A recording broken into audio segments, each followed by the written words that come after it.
Right friends, welcome back to questions and answers for 15th week. Mahatma Jyotirao Govindrao Phule birth anniversary was observed on April 11 and he was born in Satara in Maharashtra on 11th April 1827.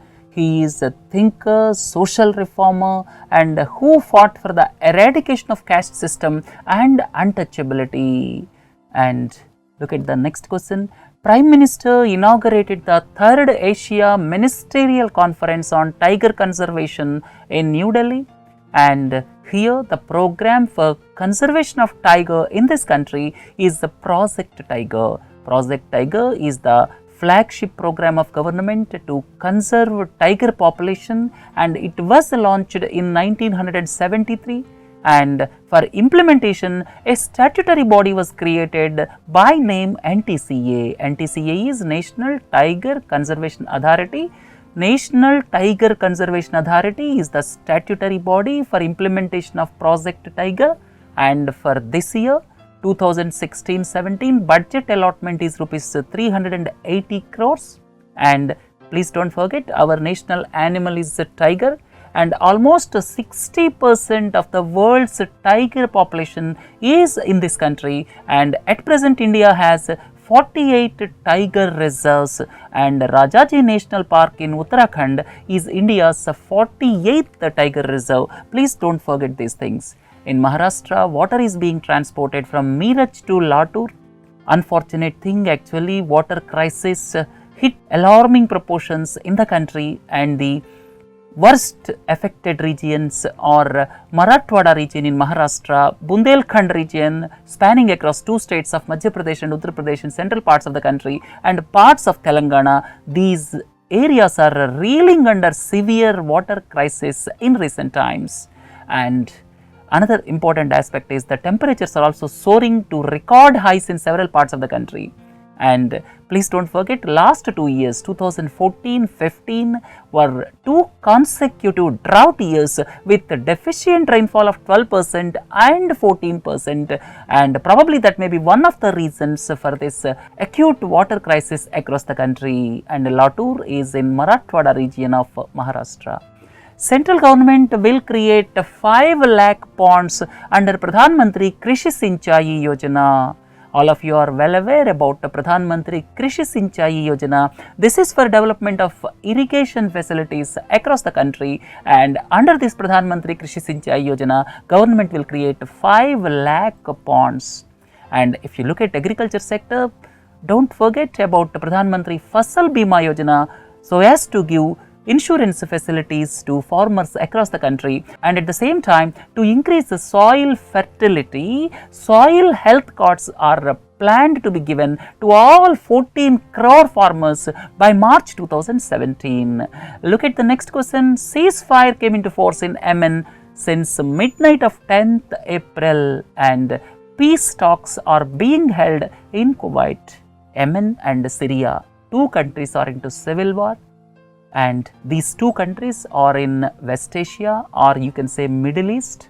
And in Yemen civil war, government forces are supported by Saudi Arabia, and the Houthi rebels are allegedly supported by Iran. Shia-Sunni rivalry is evident in both the countries, that is Yemen as well as Syria, and Yemenis peace talks are being held in Kuwait. And at the same time, off and on, Syria peace talks are being held in Geneva. These things don't forget.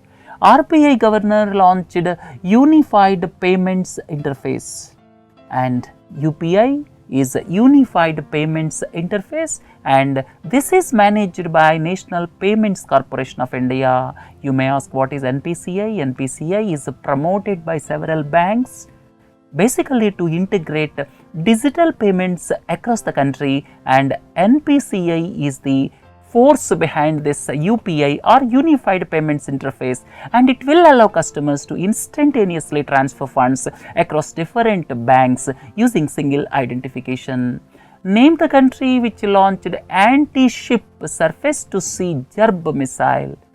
When somebody talks about a Jarb missile, it is a Chinese missile with a range of around 280 kilometers and weighs around 300 kgs, and Pakistan recently launched this Jarb missile.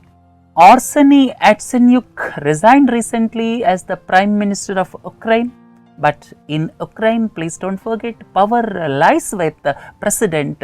The President of Ukraine is Petro Poroshenko, and when you talk about Ukraine, you should not forget one thing, that is Crimea. Crimea is the region of Ukraine annexed by Russia in 2014, and because of this, the relations between West and Russia strained because of the annexation of Crimea. Recently, Kepler spacecraft was gone into emergency mode at around 75 million miles away from Earth. It has gone into emergency mode. You may ask, what is emergency mode? Emergency mode is the lowest operational mode. That means it indicates there is going to be some crisis, but fortunately it came out of that emergency mode, and this Kepler spacecraft was launched in 2009 by NASA. And you may ask, what is the purpose of this Kepler spacecraft? The purpose of this Kepler spacecraft is to survey the Milky Way. You may ask, what is Milky Way? Milky Way is the amalgamation of stars, and Sun is one of the stars. This Milky Way galaxy is the galaxy where we are staying, and our solar system is a part of Milky Way galaxy, and the basic purpose of this Kepler spacecraft is to survey our galaxy to determine how many stars in our galaxy might have habitable planets. Right? Emergency mode is the lowest operational mode, and fortunately it came out of it. Colombo Port City project. This project gone into controversies because of environmental concerns. The new government in Sri Lanka last year stopped this project, and now it is decided to go ahead with the project, and here the Colombo Port City project is being developed by Chinese companies, that is majority shareholding by Chinese companies. Right? Khadija Ismailova has won the UNESCO or Guillermo Cano World Press Freedom Prize for 2016. This is one of the prestigious prizes in journalism. Basically, you can say press freedom. The prize is given in the honor of a Colombian journalist who was assassinated on 17th December 1986. And to protect the freedom of press, this award was instituted and is being given by UNESCO and funded by Cano Foundation of Colombia and Helsingin Sanomat Foundation of Finland, and this is one of the prestigious prizes, and the prize will be awarded on World Press Freedom Day on 3rd May. Here the prize money involved is $25,000, and the journalist who got this award for 2016 is Azerbaijan journalist Khadija Ismailova. Right? Look into the next one. Name the committee which was constituted to monitor the implementation of recent Supreme Court guidelines on government advertisements. On government advertisements, initially Supreme Court permitted very few individuals to appear on government advertisements. Subsequently, it liberalized, and now chief ministers, cabinet ministers, they are all allowed to appear in the government advertisements, and a committee was constituted headed by B.B. Tondon to address issues related to content regulation in government advertisements. And don't forget, B.B. Tondon is the former Chief Election Commissioner. When USA Defense Secretary Ashton Carter visited India, both the countries decided to go in for LEMO. Agreement was not signed, but in principle it was decided that both the countries will go for LEMO. And what is LEMO? LEMO is Logistics Exchange Memorandum of Agreement, and once this is signed, it will enable both the sides to inspect each other's military facilities. There are pros and cons of this. Anyhow, the agreement is yet to be signed, but in principle it was agreed that both the countries will go for LEMO, that is Logistics Exchange Memorandum of Agreement. Name the country which launched retrievable satellite SJ-10. The answer here is China, and SJ-10 was put into orbit by Long March 2D rocket from the Jingquan Satellite Launch Center in China's Gobi Desert. If someone asks about Gobi Desert, that is in China. And at the same time, I would like to tell you, this reusable rockets experiments are going on by Blue Origin and SpaceX.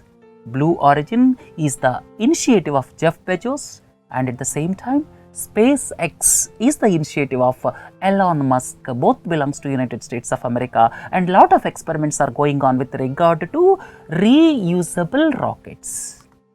Look into the next one, Nagorno-Karabakh conflict.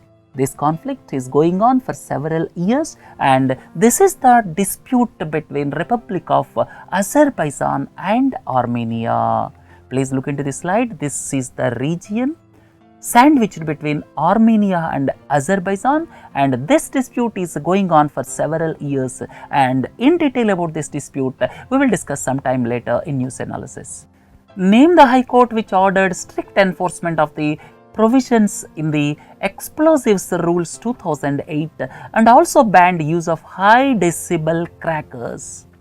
The rules which govern the explosives pertain to 2008 Explosives Rules of 2008, and if you want more about these explosives rules and all, please listen to lecture part of 14th week. We deliberated in detail, and recently Kerala High Court ordered for strict enforcement because of the incident which took place at the Puttingal temple. All of you are well aware, more than 100 people lost their lives when the fire involving the usage of firecrackers killed more than 100 people in Puttingal Devi temple in Kerala. Look into the next one. Name the country which offered to apologize for the Komagata Maru incident. This is some sort of racism which occurred in the year 1914. It occurred in May 1914. You can say it is a racial discrimination.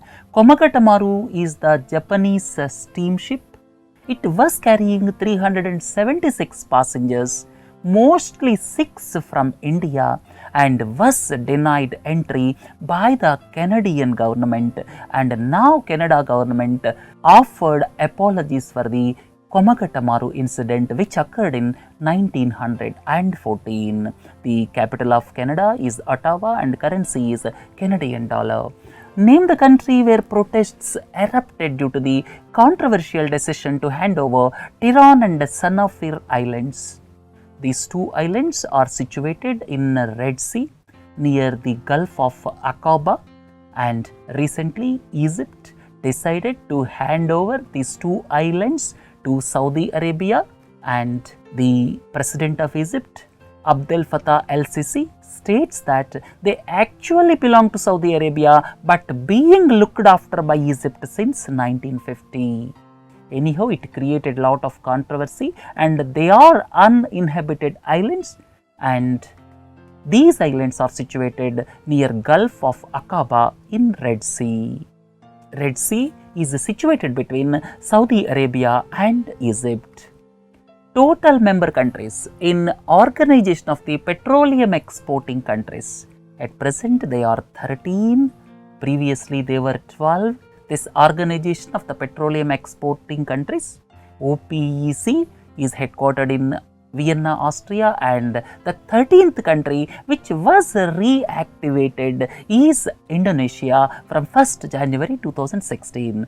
Indonesia was a member previously, and it was deactivated and subsequently reactivated from 1st January 2016. If someone asks, the number of members in OPEC countries are 13, not 12. Name the country which is leading in receiving foreign remittances in 2015. You may ask what is meant by foreign remittance. Foreign remittance means your brother or sister may be staying in United States of America. They may be sending some money to you every month regularly. These type of remittances are called foreign remittances, as several Indians are staying in not only United States of America but Gulf countries including Saudi Arabia. Foreign remittances to our country are the highest in the world. In 2015 also, India maintained that lead with around $69 billion, followed by China with $64 billion. Philippines is distant third with $28 billion. Right? So, India leads in foreign remittances in 2015 also with $69 billion, don't forget. NDB has given a loan of $250 million to Canara Bank for a renewable energy project. New Development Bank, this is the Bank of BRICS. The first president is KV Kamath. It is headquartered in Shanghai, and recently this New Development Bank has granted loans worth $811 million for the first time to 4 countries, India, China, Brazil and South Africa. And India's loan is $250 million to Canara Bank, basically to develop renewable energy. 500 megawatt of renewable energy will be developed with this loan, and savings will be about 8 lakh tons of carbon emissions. If someone asks where is the headquarters of New Development Bank, that is Shanghai, and the headquarters of AIIB is Beijing. These things don't forget, and the president of New Development Bank is KV Kamath. First Maritime India Summit 2016 was held in Mumbai. This is for the first time Maritime India Summit was held in Mumbai, and government intention is to increase the port capacity from 1400 million tons per annum at present to 3000 million tons by 2025. So, the government's intention is to increase the throughput of the ports from around 1400 million tons at present to 3000 million tons. And basically this Maritime India Summit is to showcase the opportunities in the India's maritime sector. The other things I have given here, this is to showcase the vast potential of over 7,500 kilometers of coastline and over 14,000 kilometers of navigable inland waterways. India has got more than 14,000 kilometers of navigable inland waterways like rivers. And at present, India has got 12 major ports, and another important point is Sagarmala project, basically to integrate various ports with national highways and to develop logistic infrastructure. This Sagarmala project is intended. So, these are all the issues which were showcased at India Maritime Summit, which was held for the first time. Name the country which is planning $50 million program to improve enforcement and restore tiger population. It is Cambodia. Tiger was declared functionally extinct in Cambodia by WWF, and recently Third Asia Ministerial Conference on Conservation of Tiger Population was held in New Delhi, and ministers or officials from 13 tiger range countries participated. Ministry of Water Resources signed an agreement with the German Society for International Cooperation of Germany to help the cleaning of river Ganga. And don't forget, Namami Gange is the flagship program of Government of India at rupees 30,000 crores. The aim is to clean Ganga river and restore its pristine glory by 2020. But it is the Herculean task. It is not that easy to achieve, and Germany will contribute 22.2 crores of rupees and provide inputs to deal with effluents in Uttarakhand region. Right friends, look at the next one. Name the state government which banned all forms of chewable tobacco. That is Delhi. Delhi government took this decision based on the interest of public health. Mary Kom, famous boxer from Manipur, was named as one of the 8 ambassadors for the upcoming World Championship of AIBA. You may ask, what is AIBA? AIBA is International Boxing Association. Headquarters is Lausanne in Switzerland, and Mary Kom, all of you are well aware, she won World Boxing Championships 5 times. And similarly, bronze medalist in 2012 London Olympics. She was honored with the Padma Bhushan, and her autobiography is Unbreakable.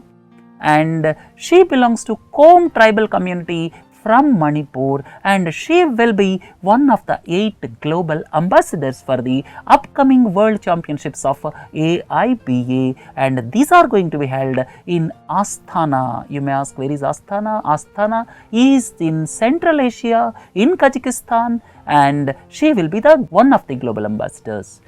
Look at the next one. Sushmita Pandey was appointed as the new chairperson of National Monument Authority, and it is under the Ministry of Culture. This National Monument Authority is quasi-judicial body, and it makes recommendations to Union government for classification of various centrally protected monuments and protected areas declared as national importance. Government renamed Panagarh Air Base after former Indian Air Force Chief Arjan Singh, and it is for the first time in India's defense history a military installation named after individuals, especially when still they are alive. And about Arjan Singh, he was Lieutenant Governor of Delhi. He served as Lieutenant Governor of Delhi. At the same time, he led Indian Air Force in 1965 India-Pakistan War, and he was IAF Chief during 1964 to 1969. India and South Korea signed a memorandum of understanding for cooperation and mutual assistance in development of ports, and this will facilitate development of ports and port-related industry, and our Transport Minister and the counterpart in South Korea signed the agreement. So, if someone asks about cooperation and mutual assistance in development of ports, the country we are talking about is South Korea.